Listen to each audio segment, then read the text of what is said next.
12 del mediodía, 16 minutos. Bueno, ahora sí, empezamos con el tema de la salud en el gobierno de Gustavo Petro. ¿Para dónde va esas propuestas, incluso de reforma en algunos aspectos? En este tema tan coyuntural va a ser decisivo, así como muchos, Paola, están expectantes con el nombramiento del ministro o ministra de Hacienda, también el Ministerio de Salud. Hay mucha expectativa por lo que pueda suceder, sobre todo por lo que usted nos contaba ayer, ¿no? Que también están un poco preocupados en ciertos aspectos las EPS porque hablan de eliminarlas, aunque se ha matizado esa propuesta.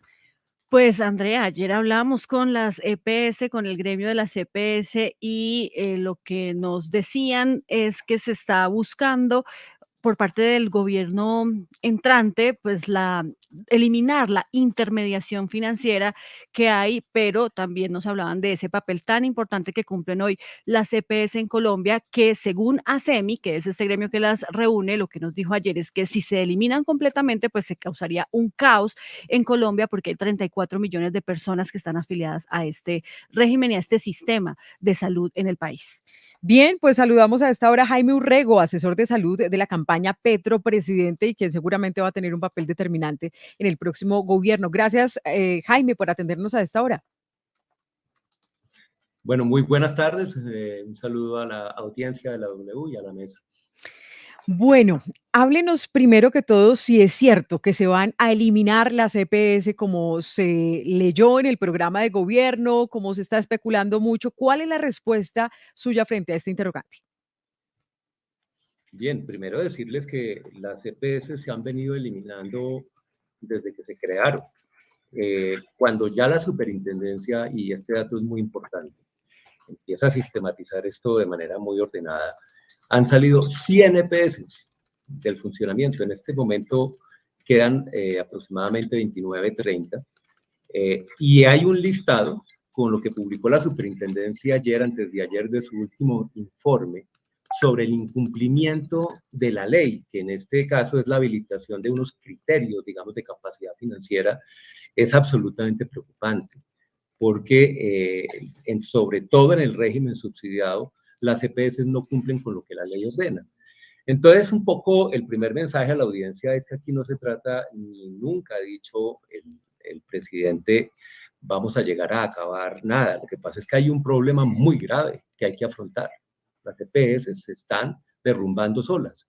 Ustedes se dieron cuenta como 3 millones de seres humanos que estaban en 2 EPS, Medimás, Comeva, quedaron al garete, tuvieron que ser distribuidos, ¿sí? Por una cantidad de otras EPS, y eso ha habido hay una crisis profunda, es lo que le quiero decir.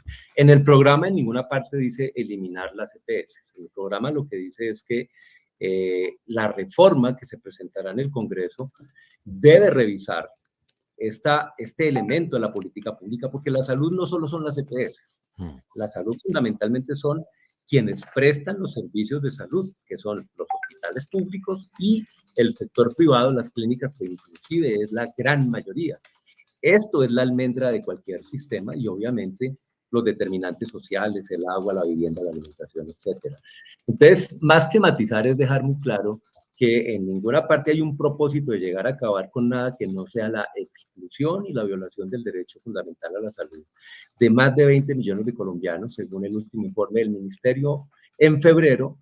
Cerca de 20 millones de colombianos tienen graves problemas de acceso o no tienen acceso con oportunidad, pertinencia y calidad.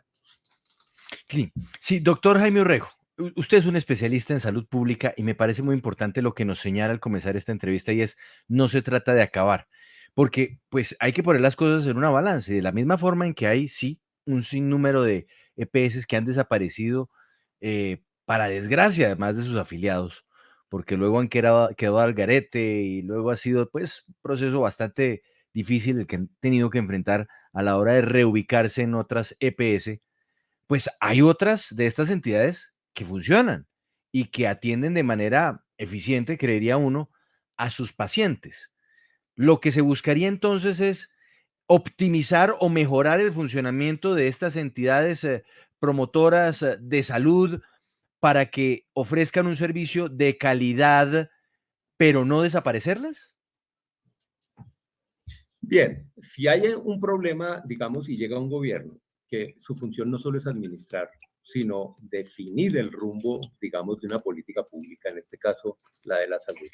Se tienen que revisar todos los componentes de la política pública y evidentemente hay que ver el papel que vienen cumpliendo estas entidades. Y ahí hay dos planteamientos que, Juan Pablo, quiero que queden claros. ¿Qué pasa el 7 de agosto? El 7 de agosto llega el presidente y gobierna con lo que hay.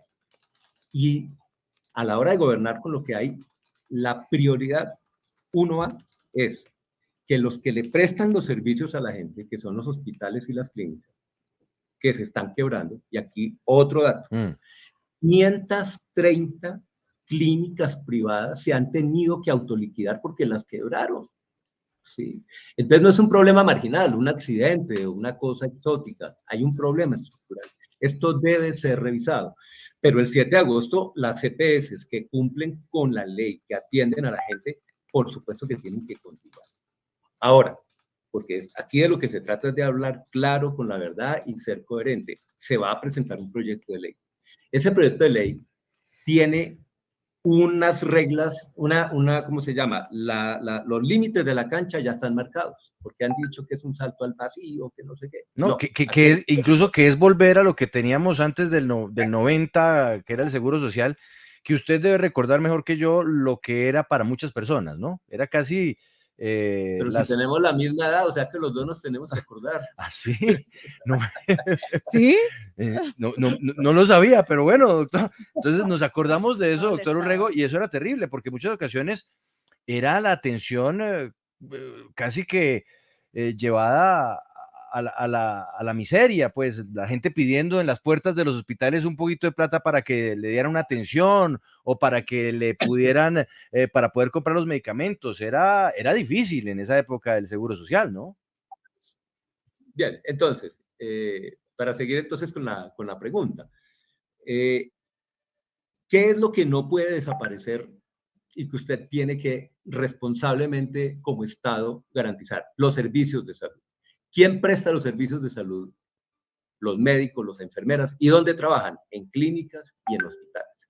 Hoy hay una deuda, Juan Pablo, de 11 billones de pesos a estas organizaciones, entidades públicas, la mayoría privadas. Un poco para que esto le quede claro a toda la audiencia. No solo es el hospital público que ha sido desmantelado, sino la iniciativa privada, que sufre grandes afugias y entonces no le paga cumplidamente a los médicos, las enfermeras, que son las que le prestan el servicio a la gente, ni pagan los proveedores. Entonces, ¿cuál es la urgencia de un gobierno el 7 de agosto?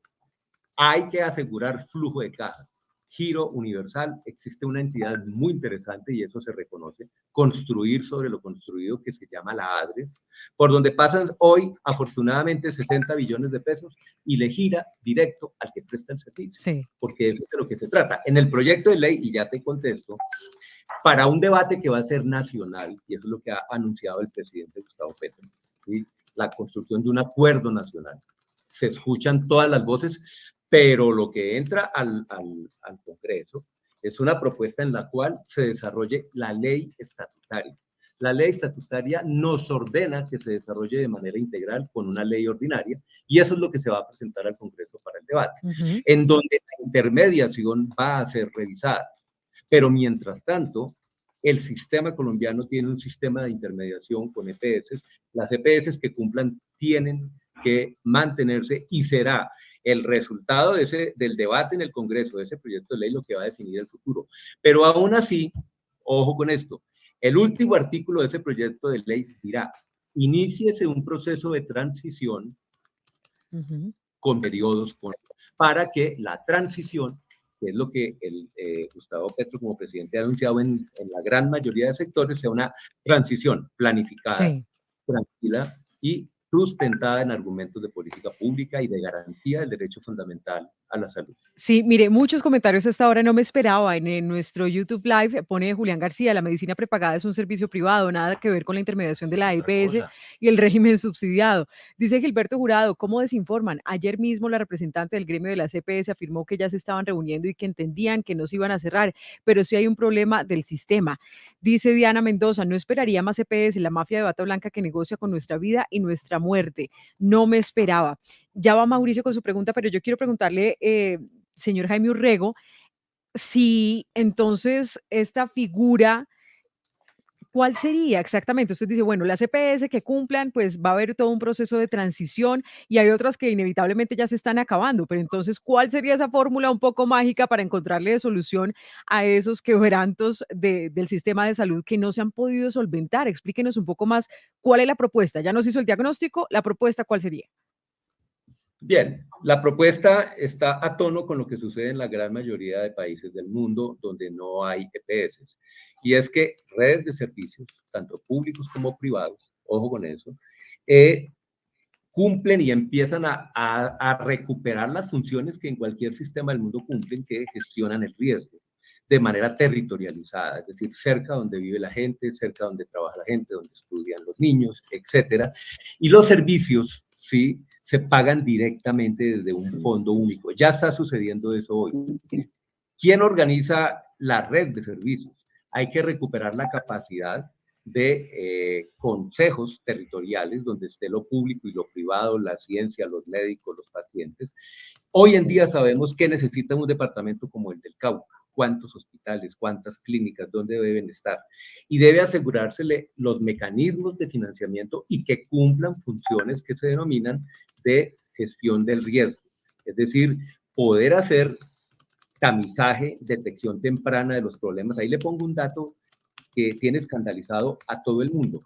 Solo el 30% de las mujeres en Colombia, ¿sí?, que tienen un riesgo de un cáncer de seno, saben que lo tienen, porque no se hace el tamizaje. Y mire esto, Juan Pablo, esto está financiado, eso está en lo que tenemos derecho por ley estatutaria. No se hace. Esa plata la reciben las EPS, no hacen prevención, no se detecta tempranamente. En este modelo de salud, los servicios, ya en el territorio, puede ser en una localidad en Bogotá o en el campo, en un municipio, tanto el hospital como el privado que estén allí, tienen adscrita a toda la población de ese municipio, la buscan activamente con equipos extramurales interdisciplinarios y debemos garantizar que tanto todas las mujeres, los niños, los adultos mayores puedan ser visitados o llamados para que estén al día en sus exámenes, ¿sí?, en sus valoraciones, y apenas se detecte algo, poder actuar de manera correspondiente. Mire, las tasas de vacunación, que es lo más fácil, lo más barato, lo más costo efectivo. Colombia bajó, antes de pandemia, bajó coberturas de vacunación por debajo del 95%. Eso es intolerable. La mortalidad materna colombiana ha venido bajando muy lento y está en los últimos lugares de América Latina y de las OCDE. Entonces la fórmula no es que es mágica. En la gran mayoría de países del mundo no hay intermediación. Se hace de manera... Los servicios de salud tienen en sus listados, en sus bases de datos a la gente y la busca o la recibe cuando ella busca el servicio. Debemos pasar a un sistema donde la puerta de entrada, ya termino, discúlpame, sea que los servicios de salud estén cerca de donde vive la gente, ya sea con equipos médicos que se proyectan cerca de 15.000 equipos médicos que llegan. Entonces, si hay un mito de que si hay una transformación en el sistema, entonces esto va a colapsar y ya está colapsado en este momento. Eso es lo que les quiero, digamos, precisar. En ese orden, doctor Urrego, ¿qué se tiene previsto para las enfermedades de alto costo, donde los pacientes generalmente lo que hacen es acudir a tutelas para que los atiendan y ni siquiera de esa manera son atendidos? Mauricio, esa pregunta nos da la oportunidad, digamos, de darle más sustento a esto que se viene planteando y la necesidad de actuar. Hay un mecanismo que se llama la cuenta de alto costo para atender eso que tú me estás preguntando, ¿sí? En el ranking que prepara el mismo Ministerio de Salud, la mejor EPS apenas cumple con el 60% de sus obligaciones frente a los pacientes de alto costo. Eso es lo que lleva a la necesidad de que la sociedad colombiana y todos los actores, en un debate democrático, técnicamente sustentado y participativo, lleguemos a un acuerdo del futuro del sistema. Y esto es lo que le hemos manifestado en campaña a todos los actores, a ASEMI, a Gestar Salud, al gremio de los privados en la prestación, a todos los hospitales públicos, los sindicatos. Tenemos la oportunidad como país, porque aquí viene un cambio, de revisar esto. En la propuesta de proyecto de ley planteamos y somos coherentes que no es necesaria esa intermediación entre el que tiene el presupuesto, administra, y el que presta los servicios. Sí. Pero la transformación es concertada y la transformación tiene que ser planificada en un esquema de transición. Doctor Urrego, yo quiero que aterricemos esto con un ejemplo. Digamos que hay un paciente al que le tienen que hacer una diálisis y por ende, usted sabe que una diálisis implica ir a un centro donde le van a practicar el procedimiento con cierta frecuencia, tendrá que estar ahí sentado, pasar un rato largo de la jornada y así regresar semana tras semana durante, bueno, puede ser meses, años, la vida entera. Ese centro de diálisis es hoy por hoy una IPS privada. Así es. ¿Qué pasará con esa IPS privada? Esa IPS desaparece, se vuelve pública, le va a pagar ahora ADRES directamente.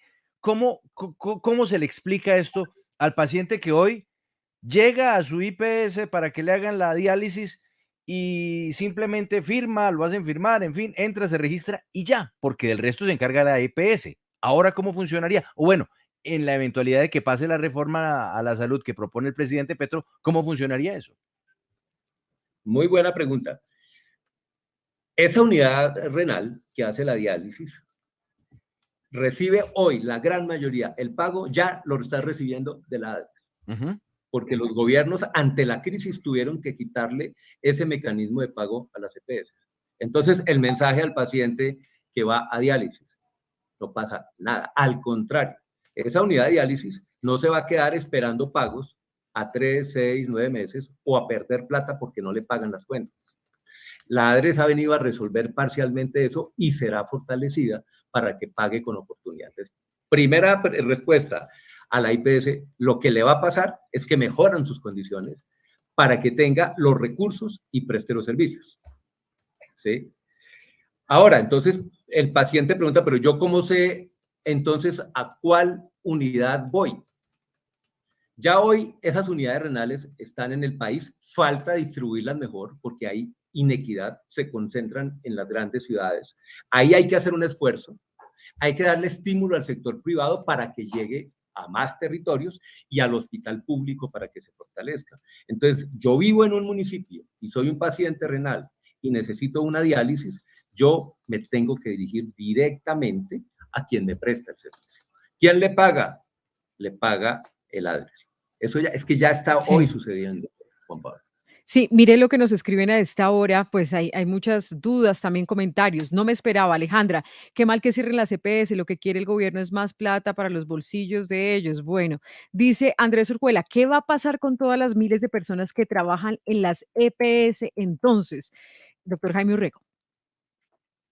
Excelente. De nuevo, ¿por qué es importante el mensaje de que esto es un tema de transición? Entonces, mensaje a las personas que trabajan en las EPS. El gobierno llega y lo que hace es fortalecer el funcionamiento del sistema. Las EPS que cumplen con los criterios tienen que seguir funcionando y cumplir con la ley. Por lo tanto, se mantiene el personal. En el momento en que haya la transformación, en etapas de transición, todo el personal calificado que está en las EPS porque se necesita. Ahí hay personal misional, médicos, enfermeras, y hay personal de soporte, ingeniería, sistemas, etcétera. Todo ese personal, que es un acumulado de experiencia construida, es requerido por el sistema.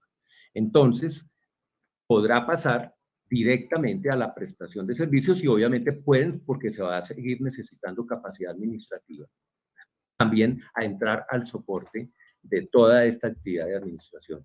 Ahí no hay ningún temor, no hay nada que suceda, digamos, de golpe, y va a depender, como ya lo ha, pues, digamos, lo expresado y Juan Pablo lo ha interpretado muy bien, es derivado de los términos en los cuales finalmente el proyecto que se va a presentar al Congreso sea aprobado. Y aquí un mensaje. Nosotros tenemos cerca de 1.100.000 trabajadores en todo el sector salud, en todos los actores en Colombia, la gran mayoría mujeres, ¿sí? Y solo el 75% está laboralizado. Es decir, perdón, solo el 25% está laboralizado. El 75% tiene contratos de prestación de servicios.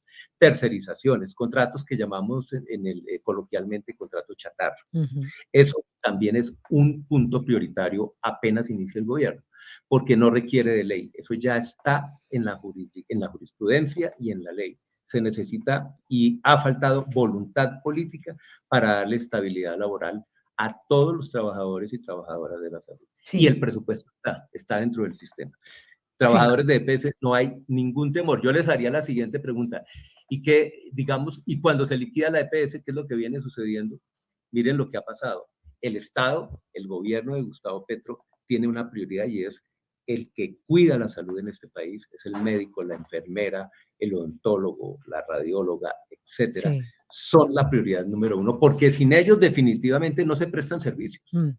Pues mire, otros comentarios. Nos dice una persona que prefiere mantener en secreto su nombre, pero dice que es muy preocupante porque quienes tienen enfermedades de alto costo, a los pacientes incluso con diagnósticos como el de VIH, las EPS los marginan, nos atienden solo en un sitio donde todo el mundo sabe que es una IPS para un diagnóstico de VIH, o sea, hacen público nuestro diagnóstico. Están contando muchas fallas del sistema, Juan Sí, Pablo. ahí Dice, está, estoy viendo muchos comentarios en el chat del YouTube Live, pero muchísimos sobre, sí, además son dudas, es que este tema además le llega al corazón a sí. todo el mundo. Claro, mire, Pero dice Luz Estela Echeverry, no me esperaba que por falta de atención oportuna hayan muerto mujeres a causa del cáncer, teniendo en cuenta que el presupuesto provee dicha atención, es negligencia de las EPS. Y doctor Jaime Urrego, yo quiero preguntarle también por una crítica que incluso le hicieron en campaña a Gustavo Petro, porque él decía que incluso pues la política de la salud es para la vida y no para el negocio. Y él decía que se debería hacer mucho más énfasis en la salud preventiva. Pero entonces sus detractores le dijeron, oiga, sí, eso está muy bien, pero usted no puede enfocar todos los esfuerzos allí porque es inevitable que usted ya tenga que atender a personas con enfermedades y esto no puede ser preventivo. ¿Qué responde frente a esas críticas? más que críticas, creo que son preocupaciones. Para cuando uno ya está enfermo y necesita una cirugía o necesita un tratamiento permanente, justamente, vuelvo, insisto, hoy en día los prestadores el sistema los tiene quebrados. Les estoy diciendo, 11 billones de deudas están cerrando. Mire, el paisaje que vive Colombia es un paisaje absolutamente indignante, Juan Pablo. Usted ve que montan un laboratorio de bacteriología en la esquina de un barrio. A los 2 años no existe. Eso no sucede en ninguna parte del mundo. Cuando usted hace una clínica o monta un hospital, para que se quede para siempre. Acá el destino, si usted no se agrupa y no se vuelve parte de un gran conglomerado, es la quiebra.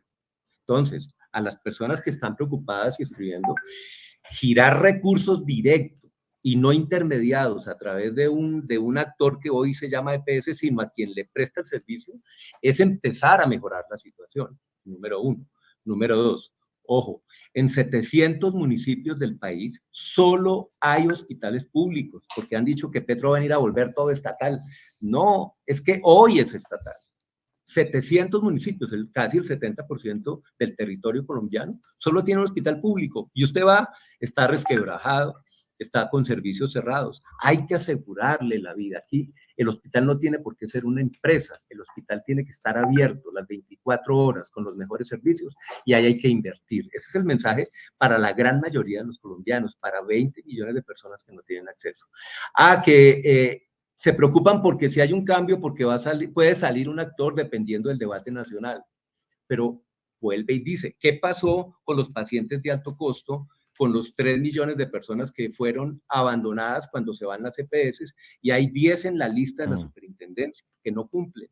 Esas personas, tiene que haber una reforma, tiene que haber una intervención en donde lo central sea garantizarle con calidad y dignidad el derecho fundamental de la salud a la gente. Ahora, de lo preventivo, permítame decir unas palabras. A veces se entiende que lo preventivo, porque en eso se convirtió en los últimos 28 años, es hacer charlas y hacer recomendaciones. Sí, eso es importante. No, la prevención está probado en el mundo, es algo que tiene que ser los 365 días del año en todo el territorio nacional y para todos y todas, no con unas metas del 30, del 40%. Sí. ¿Por qué? Porque eso no es hacer charlitas solamente, eso es atender a la gente, es estar buscándola, es diciendo, está embarazada, y aquí le voy a dar otro dato. En Colombia, el 80% de las mujeres solo logran 4 controles prenatales.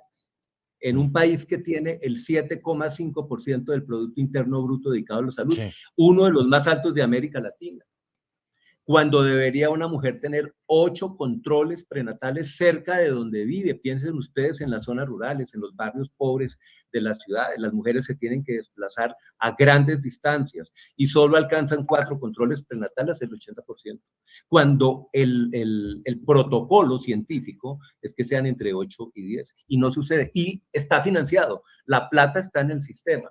Entonces, lo preventivo es hacer control prenatal. Imagínense no hacer control prenatal. Esa mujer entra en riesgo de enfermarse o de morir durante el parto. Doctor Urrego. Entonces, atención y atención de complejidad.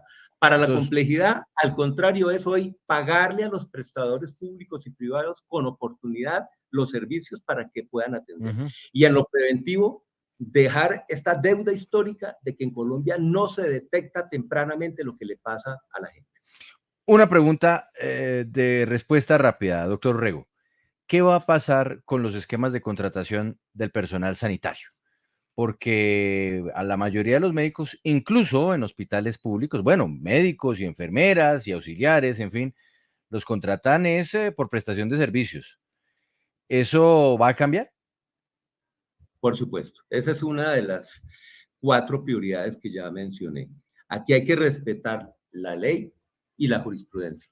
Trabajo digno y decente significa que es el contrato realidad y no el formal el que debe primar. Y Listo. esta orden la deben cumplir todos los actores que prestan servicios. Listo. Y la segunda pregunta rápida, doctor Jaime. Digamos que a una persona le tienen que hacer una cirugía de altísima complejidad. En este escenario de la propuesta que ustedes llevarían al Congreso y donde esta fuera aprobada, ¿habrá que existirá el famoso copago, que significa que toca pagar de todas formas algo por la atención, por el tener que ocupar una cama en una clínica, en un hospital, en fin, ¿eso existirá o no existirá? Bien, esa pregunta también es supremamente importante. En el régimen contributivo, el 70-75% de los trabajadores devengan un salario mínimo. Y ese copago y digamos, eso se denomina pago compartido, ha sido una traba administrativa, una barrera para garantizar el derecho fundamental a la salud. Aquí lo que se plantea es replantear ese sistema de pagos compartidos y eliminarlo, ojo con esto, fundamentalmente para los estratos socioeconómicos más bajos, no importa que estén en uno u otro lugar, que a propósito, no debe haber regímenes subsidiado y contributivo en un nuevo sistema de salud. No es necesario, ¿por qué? Porque es que el derecho no lo da la capacidad de pago o tener empleo. Sí. El derecho fundamental a la salud lo da el ser un ser humano que esté en el territorio nacional porque nació o porque vive ahí. Sí, pues Jaime Urrego, asesor de salud de la campaña Petro, presidente, seguramente usted será protagonista de este gobierno. Gracias por explicarnos para dónde va la salud en esta administración. Gracias a ustedes y estamos abiertos para que continúe este debate nacional. No me esperaba, dice Sandra Bermúdez, que algún día Álvaro Uribe se sentara a dialogar con Petro Gustavo. Ese es nuestro tema en este minuto.